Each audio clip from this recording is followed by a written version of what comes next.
हजार घ्या, 5,000 घ्या, तेवढ्यावरच होतंय तेवढ्यावरच होतंय. ही इथं गेलं तिथं गेलं. सरकार मदत करतोय काय? पाऊस आला तरी बी मदत नाही, पाऊस नसला तरी बी मदत नाही. शेतकऱ्याची माती मातीन ह्याला फक्त सोनं पिकवून द्यायचं आणि ह्यानं आमचा कचरा करायचा. ही सरकारची ठाक भूमिका चालली आहे. कर्ज देतय कुणाला?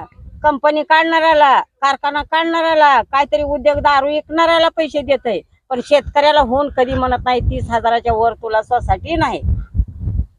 30,000चं याज मुदल भरा मग करा. आता सध्या खायला आणणार ह्याचं पैसे भरायचं कशानं, ह्याचं कर्ज रेग्युलर करायचं कशानं, शेतकरी द्यायचं कशानं, ह्याची काळजी करत नाही त्यानं आमच्या गोरगरिबाची.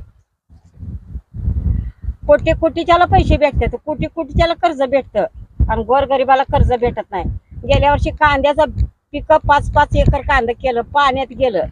असंच तुमच्या सारख्याने हिडिओ काढून नेलं, ही आमकं तमकं केलं आणि किती दिलं? 7,000 5,000. बियाचं तर पैसे हाताचं राहिलं, शेताचं राहिलं, गोरगरिबाच्या कष्टाचं राहिलं. इतका दयाळू शेतकरी. बहीण बहीण म्हणून बहिणीचं पैसे चालू केला. प्रत्येक माऊलीला 1,500 ह्याचं इलेक्शन झालं की त्या बहिणी गायब झाल्या का? वयात काढल्या, कुणाचं अमक्यात काढल्या, तमक्यात काढल्या, कुठं हाय कुठं हाय असं करून 7 पगारी माझ्या झाल्या. आणि माझं कसं काय वय वाढलं त्याच्यातच? पुन्हा ह्याच्या मता टायमालाच वय वाढलं काय माझं? आणि त्याच्या आधी कमी होतं काय मला? हा, अरे तुला जरी 4-5 बहिणी असल्या तरी एखादी बहीण म्हातारी झाल्यावर तिला दयावाया करायची तुझी गरज नाही काय? का त्या बहिणीला शेवटचा तर आयर भावाचा नसतो का? इतक्यापर्यंत सरकार चालतो. आमचं पैसे केलं आंधळ्या पांगळ्याचं, लंगडं पांगळं 1,500 येत होतं, ती सुद्धा मला वयात काढून टाकलं. मग एखादी बहीण वयस्कर तुमच्या घरात असली तर तिला काय देत नाही? खायला प्यायला काय लागत नाही तिला? म्हातारी झाली मग काय झालं? जीव नाही का तिचा? हे सरकारला दया नाही का येत? त्यांच्या मताच्या पेड मध्ये माझं कसलं खुडलं काय खुडलं ती त्या सरकारालाच माहिती. आणि स्वतः 5-7 पगारी आल्या घरी. 1,500 बहिणीला 1,500 बहिणीला नटली मी. भावानं माझी माया केली, दया केली.